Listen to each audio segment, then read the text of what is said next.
Hello ji, good morning, welcome to exam today. આજે છે 3 March અને 3 માર્ચ 2024ના રિલેટિવ કરંટ અફેર્સની ડિસ્કશન આ વિડીયોમાં આપણે કરવાના છે. તો છેલ્લે સુધી વિડીયો સાથે બની રહેજો. કરંટ અફેર્સ ઇમ્પોર્ટન્ટ ટોપિક છે, દરેક એક્ઝામમાં પ્રશ્ન પૂછવામાં આવે છે. મિત્રો ટોપિક પર આવીએ. 3 માર્ચ 2024 ક્વેશ્ચન નંબર 1 છે, હાલમાં શૂન્ય ભેદભાવ દિવસ ક્યારે મનાવવામાં આવ્યો? તો મિત્રો વાત થઈ છે અહીંયા શૂન્ય ભેદભાવ દિવસની. એ દર વર્ષે 1 માર્ચે મનાવવામાં આવે છે. માર્ચ મહિનાના ઇમ્પોર્ટન્ટ ડેઝની શરૂઆત થઈ ગઈ છે મિત્રો. 1 માર્ચે શૂન્ય ભેદભાવ દિવસ મનાવવામાં આવે છે. ઇમ્પોર્ટન્ટ રહેશે. નેક્સ્ટ છે, હાલમાં કયા દેશે વૈશ્વિક લૈંગિક ક્ષમતા અને સમાનતા માટે ગઠબંધન શરૂ કર્યું? તો કયા દેશ દ્વારા વૈશ્વિક લૈંગિક ક્ષમતા અને સમાનતા માટે ગઠબંધન શરૂ કરવામાં આવ્યું છે? તો ફ્રેન્ડ રાઈટ આન્સર થશે આમાં ભારત દેશ દ્વારા. આપણા દેશ ભારત દ્વારા શરૂઆત કરવામાં આવી છે. મિત્રો વાત કરીએ હવે ભારતની. તો ભારત દૂધ ઉત્પાદનમાં દુનિયામાં નંબર 1 બની ગયો. ભારતની પહેલી મહિલા રોબોટ વ્યોમ મિત્ર અંતરિક્ષમાં ઉડાન ભરશે. દુનિયાનો બીજો સૌથી મોટો વૈશ્વિક સ્ટીલ ઉત્પાદક ભારત બન્યો છે. ભારત શ્રીલંકાના પર્યટન સ્ત્રોતના રૂપમાં ટોપ પર રહ્યું છે. ડેનમાર્કે ભારતમાં હરિત ઇંધણ ગઠબંધનની શરૂઆત કરી. હેનલે પાસપોર્ટ ઇન્ડેક્સ 2024માં ભારતીય પાસપોર્ટ 80માં નંબરે રહ્યું છે. આટલું તમારે ભારત વિશે યાદ રાખવાનું. હાલમાં ભારતની કઈ પહેલને એઆઈ સંચાલિત રોડ સેફટી ઇનિશિયેટિવ માટે 9મું ગવર્મેન્ટ ટેક પ્રાઇઝ મળ્યું છે? તો ભારતની કઈ પહેલને આર્ટિફિશિયલ ઇન્ટેલિજન્સ સંચાલિત રોડ સેફટી ઇનિશિયેટિવ માટે 9મું ગવર્મેન્ટ ટેક પુરસ્કાર મળ્યો? તો ફ્રેન્ડ રાઈટ આન્સર છે આમાં આઈ રાસ્તે. Very important. આઈ રાસ્તે તમારે યાદ રાખવાનું. હાલમાં કયા રાજ્યની સરકાર જલ સૂચના વિજ્ઞાન કેન્દ્ર સ્થાપિત કરશે? તો કયા રાજ્યની સરકાર જળ સૂચના વિજ્ઞાન કેન્દ્રની સ્થાપના કરશે? તો ફ્રેન્ડ રાઈટ આન્સર છે આમાં ઓડિશા સરકાર. કયા રાજ્યની સરકાર? ઓડિશા સરકાર. મિત્રો વાત કરીએ ઓડિશાની. સીએમ છે નવીન પટનાયક, રાજ્યપાલ છે રઘુવર દાસ, ઓડિશાનું કેપિટલ છે ભુવનેશ્વર. હાલમાં કેન્દ્રીય મંત્રી ધર્મેન્દ્ર પ્રધાને ઓડિશાના સંબલપુરમાં ભારતના પહેલા સ્કિલ ઇન્ડિયા સેન્ટરનું ઉદ્ઘાટન કર્યું. ઓડિશા સરકારે સ્વયં યોજના લોન્ચ કરી. ઓડિશામાં ગુપ્તેશ્વર વનને જૈવ વિવિધતા વિરાસતના રૂપમાં જાહેર કરાયો. ભુવનેશ્વરમાં બારામુંડા આઈએસબીટીનું નામ ભીમરાવ આંબેડકરના નામ પર રાખવામાં આવ્યું છે. વિદ્યાર્થી મિત્રો, specially Gujarat police constable, PSI, LRD, junior clerk, senior clerk માટે એક્ઝામ ટુડેનું લેટેસ્ટ 1 વર્ષનું કરંટ અફેર્સ. આમાં G20 summit, FIFA world cup, T20 world cup, 50 ઓવરનું world cup, Ayodhya GK, sports GK, Olympic Paralympic, Covid GK, બદલાયેલા નામ, ભારત ગુજરાતના વર્તમાન પદાધિકારી, પુસ્તક લેખક, company CEO, brand ambassador awards GK જેવી ટોટલ 44થી વધારે કરંટ અફેર્સની પીડીએફ, છેલ્લા 1 વર્ષનું લેટેસ્ટ કરંટ અફેર્સ, 10,000થી વધારે પ્રશ્નોનો સમાવેશ. તો પીડીએફ માટે માત્ર 250 રૂપિયા 9510411961 પર ગૂગલ પે, ફોનપે, પેટીએમ કંઈ પણ કરો, સ્ક્રીનશોટ મોકલી આપો. 2 મિનિટમાં પીડીએફ મળી જશે. ગઈ તમામ એક્ઝામમાં 100% કરંટ અફેર આપણું પૂછાયું છે. એના પછી હાલમાં કયો દેશ ગર્ભપાતને સંવૈધાનિક અધિકાર બનાવશે? તો ગર્ભપાતને સંવૈધાનિક અધિકાર કયો દેશ બનાવશે? તો ફ્રેન્ડ રાઈટ આન્સર છે આમાં ફ્રાન્સ દેશ. કયો દેશ? ફ્રાન્સ દેશ. જો ગર્ભપાત એટલે શું, એબોર્શન જે કરાવે છે મિત્રો, એને હવે સંવૈધાનિક અધિકાર બનાવશે ફ્રાન્સ દેશ. હવે મિત્રો વાત કરીએ ફ્રાન્સ. ફ્રાન્સનું કેપિટલ છે પેરિસ, કરન્સી છે યુરો અને ફ્રાન્સના પ્રેસિડેન્ટ છે એમ્યુનલ મેક્રોન. આ વખતે 26મી જાન્યુઆરીએ એમ્યુનલ મેક્રોન ભારતના મુખ્ય મહેમાન બન્યા હતા. મિત્રો હવે વાત કરીએ આપણે. તો હાલમાં હેનલે પાસપોર્ટ ઇન્ડેક્સ 2024માં ફ્રાન્સ ટોપ પર રહ્યું છે અને ભારત 85માં નંબરે રહ્યું. ડિજિટલ વિઝાની રજૂઆત કરવાવાળો પહેલો યુરોપીય સંઘ રાષ્ટ્ર ફ્રાન્સ બન્યો. ફ્રાન્સમાં તમિલ કવિ તિરુવલ્લુવરની પ્રતિમાનું ઉદ્ઘાટન કરાયું. ફ્રાન્સમાં સ્કૂલોના મહિલાઓને અબાયા પોશાક પહેરવા પર પ્રતિબંધ મૂકવામાં આવ્યું છે. આટલું તમારે ફ્રાન્સ વિશે યાદ રાખવાનું. એશિયામાં ભારતનો પહેલો સેમિકન્ડક્ટર ફેબ કયા રાજ્યમાં સ્થાપિત કરાશે? તો ભારતનો પહેલો સેમિકન્ડક્ટર ફેબ કયા રાજ્યમાં સ્થાપિત કરાશે? તો ફ્રેન્ડ રાઈટ આન્સર છે આમાં ગુજરાત રાજ્યમાં. ગુજરાત રાજ્યમાં ભારતનો પહેલો સેમિકન્ડક્ટર ફેબ સ્થાપિત કરવામાં આવશે. મિત્રો વાત કરીએ ગુજરાતની. તો ગુજરાતના સીએમ છે ભૂપેન્દ્ર પટેલ, રાજ્યપાલ છે આચાર્ય દેવવ્રત, ગુજરાતનું કેપિટલ છે મિત્રો ગાંધીનગર. હાલમાં રાજકોટ સ્ટેડિયમનું નામ નિરંજન શાહના નામ પર રાખવામાં આવ્યું. ગુજરાતના એક કચ્છની ખારેકને હાલમાં જીઆઈ ટેગ મળ્યો છે. ભારતના સૌથી મોટા થિયેટર ફેસ્ટિવલ ભારત રંગ મહોત્સવ કચ્છમાં શરૂ થયું. દક્ષિણ કોરિયાઈ કંપની સિમટેક ગુજરાતના સાણંદમાં સેમિકન્ડક્ટર પ્લાન્ટ સ્થાપિત કરશે. ગુજરાત 2026-27 સુધી $500 અબજની અર્થવ્યવસ્થા બનવાનો ટાર્ગેટ રાખ્યું છે. આટલું તમારે ગુજરાત વિશે યાદ રાખવાનું. હાલમાં કોણે very short range air defence સિસ્ટમનું સફળ પરીક્ષણ કર્યું છે? તો very short range air defence સિસ્ટમનું સફળ પરીક્ષણ કોણે કર્યું? તો ફ્રેન્ડ રાઈટ આન્સર છે એમાં DRDO, defence research and development organisation દ્વારા very short range air defence સિસ્ટમનું હાલમાં સફળ પરીક્ષણ કરવામાં આવ્યું છે. મિત્રો DRDOની સ્થાપના 1958માં થઈ હતી. એનું હેડક્વાર્ટર ન્યૂ દિલ્હી ખાતે આવેલું છે. એના પ્રેસિડેન્ટ છે હાલમાં સમીર વી કામત. એશિયામાં 67મી ઓલ ઇન્ડિયા પોલીસ ડ્યુટી મીટનું આયોજન ક્યાં કરાયું? તો 67મી કેટલામી 67મી all India police duty meet એનું આયોજન ક્યાં કરવામાં આવ્યું છે? લખનઉ ખાતે. લખનઉ મિત્રો ઉત્તર પ્રદેશનું પાટનગર છે અને લખનઉ આવેલું છે ગોમતી નદીના કિનારે. નેશનલમાં કોને એનએસજી મહાનિદેશકનો વધારાનો પ્રભાર મળ્યો છે? તો નેશનલ સિક્યુરિટી ગાર્ડના વધારાના પ્રભાર કોને મળ્યો છે? મહાનિદેશકનો. ફ્રેન્ડ રાઈટ આન્સર છે આઈપીએસ અધિકારી દલજીત સિંઘને એનએસજી મહાનિદેશકનો એડિશનલ પ્રભાર આપવામાં આવ્યો છે. મિત્રો હાલમાં અજય માણિકરાવ ખાનવિલકર ભારતના નવા લોકપાલ બન્યા.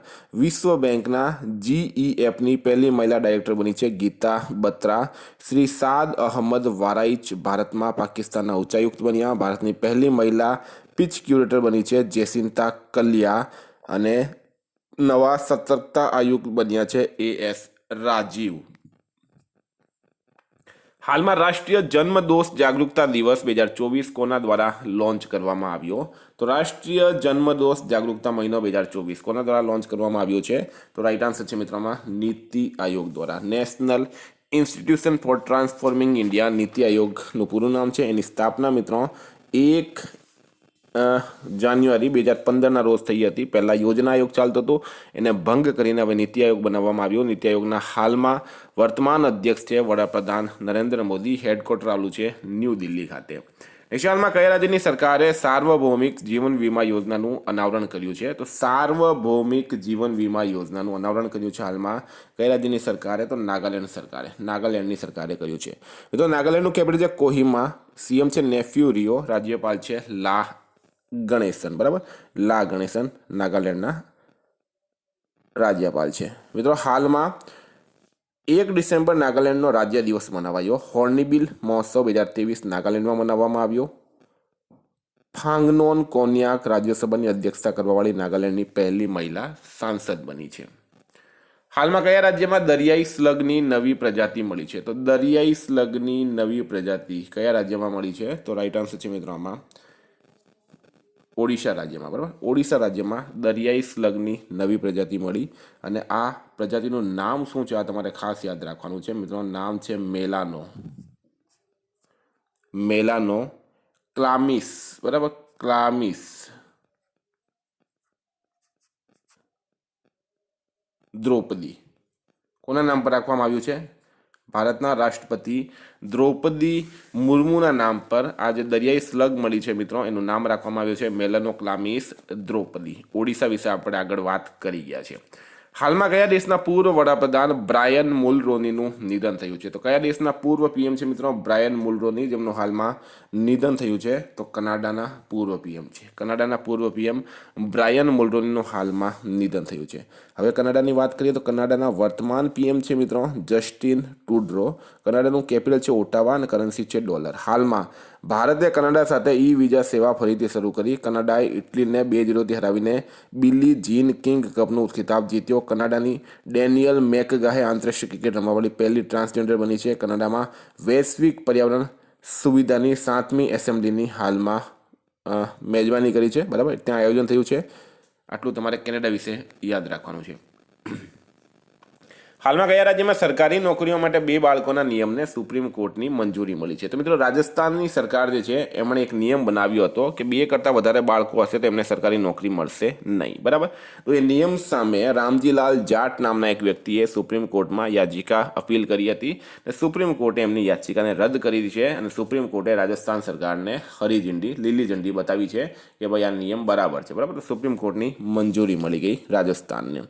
હવે રાજસ્થાનના સીએમ છે ભજનલાલ શર્મા, રાજસ્થાનના રાજ્યપાલ છે મિત્રો કલરાજ મિશ્ર અને રાજસ્થાનનું કેપિટલ છે જયપુર. જયપુરને પિંક સિટી તરીકે ઓળખવામાં આવે છે. હાલમાં રાજસ્થાનમાં મુખ્યમંત્રી વિશ્વકર્મા પેન્શન યોજનાનો શુભારંભ થયો. રાજસ્થાનમાં લો અયસ્કના વિશાળ ભંડાર મળ્યા છે. રાજસ્થાનના મુખ્ય સચિવના રૂપમાં સુધાંશુ પંતની નિમણૂક કરાઈ. રાજસ્થાનના ડીજીપીનો વધારાનો પ્રભાર ઉત્કલ રંજને સંભાળ્યો છે.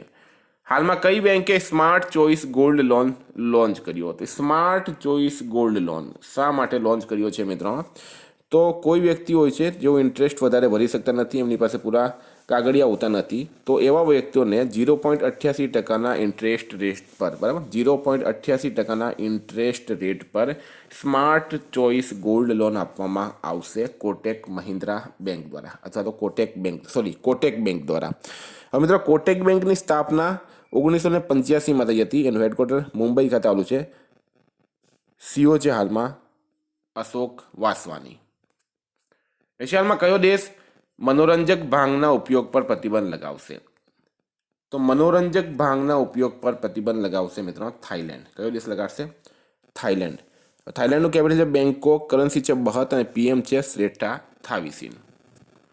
એશિયા વિશ્વ એથ્લેટિક્સ ચેમ્પિયનશિપ 2027ની મેજબાની કોણ કરશે? તો વિશ્વ એથ્લેટિક્સ ચેમ્પિયનશિપ 2027 એની મેજબાની કરશે મિત્રો બીજિંગ દેશ, ચીનમાં આવેલું છે બીજિંગ. તો ફ્રેન્ડ આ હતા કરંટના પ્રશ્નો. ગઈકાલે તમને રિવિઝનની વાત કરીએ 2-3-2024ની. તો હાલમાં કયા રાજ્યની વિધાનસભાએ ભારત મ્યાનમાર સીમા પર વાડ લગાવવાના પ્રસ્તાવનો વિરોધ કર્યો? તો મિઝોરમ. ભારતમાં અતિ અમીરોની સંખ્યા 2023માં કેટલા ટકા વધીને 13,263 થઈ? તો 6%. કોને પેયુના અધ્યક્ષ અને સ્વતંત્ર નિદેશકના રૂપમાં નિયુક્ત કરાયા? તો રેનુ સૂદ કર્નાડને. કયા રાજ્યએ અવૈધ અપ્રવાસન પર અંકુશ લગાવવાના ઉદ્દેશ્યથી બિલ પાસ કર્યો? હરિયાણા. હાલમાં બ્રિટનના રાજા દ્વારા નાઇટની ઉપાધિ ધારણ કરનાર પ્રથમ ભારતીય બન્યા છે સુનિલ મિત્તલ. કોણે એનટીપીસીના ડાયરેક્ટરનો પદભાર સંભાળ્યો? તો રવિન્દ્ર કુમારે. કયા દેશની કુલ પ્રજનન દર પહેલી વખત 1% નીચે આવી છે? તો સિંગાપુર. ચર્ચામાં રહેલ ઇલેક્ટોરલ બોન્ડને જારી કરવા માટે અધિકૃત બેંક છે મિત્રો એસબીઆઈ. ભારત અમેરિકાના વરિષ્ઠ અધિકારીઓની હોમલેન્ડ સુરક્ષા વાર્તાનું ક્યાં આયોજન થયું? ન્યૂ દિલ્હી ખાતે. ક્યાં 4 દિવસીય તવી મહોત્સવ શરૂ થયો? જમ્મુ કાશ્મીરમાં. હાલમાં કયા દેશની સંસદે એલજીબીટીક્યુ વિરોધી બિલ પાસ કર્યો? તો ઘાના. હાલમાં કોણે પોતાની પુસ્તક સ્વેલોઈંગ ધ સન લોન્ચ કરી? તો લક્ષ્મી મુર્ડેશ્વરે. કોણે પશુ કલ્યાણ પહેલ વનતારા શરૂ કરી છે? તો રિલાયન્સ રાઇટ આન્સર છે. હાલમાં કોને વૈશ્વિક જૈન શાંતિદૂતના રૂપમાં સન્માનિત કરાશે? તો લોકેશ મુનિને. ભારતના પહેલા સ્વદેશી હરિત હાઇડ્રોજન અંતર્દેશીય જળમાર્ગ જહાજને કયા રાજ્યમાં લોન્ચ કરાયો? તમિલનાડુમાં. બાયો એશિયાનો 21મો સંસ્કરણ ક્યાં શરૂ થયું? હૈદરાબાદ ખાતે. ફ્રેન્ડ આ રિવિઝનના પ્રશ્નો. ગઈકાલે તમને પ્રશ્ન પૂછાયો હાલમાં ગૃહમંત્રી અમિત શાહે ક્યાં સ્વામિનારાયણ મેડિકલ કોલેજનું ઉદ્ઘાટન કર્યું છે? તો ગાંધીનગર રાઇટ આન્સર હતું. ફ્રેન્ડ આજનો પ્રશ્ન છે હાલમાં દેશના પ્રથમ ઓનલાઈન સ્માર્ટ પાર્કિંગ પ્રોજેક્ટની શરૂઆત ક્યાં કરવામાં આવી? એનો જવાબ તમારે કમેન્ટ બોક્સમાં જણાવવાનું. ફ્રેન્ડ વોટ્સઅપ અને ટેલિગ્રામની લિંક ડિસ્ક્રિપ્શન બોક્સમાં આપેલી છે. પીડીએફ માટે 9510411961 પર કોન્ટેક્ટ કરો. Thank you. ફરી મળીશું નવા વિડીયો સાથે. જય હિન્દ.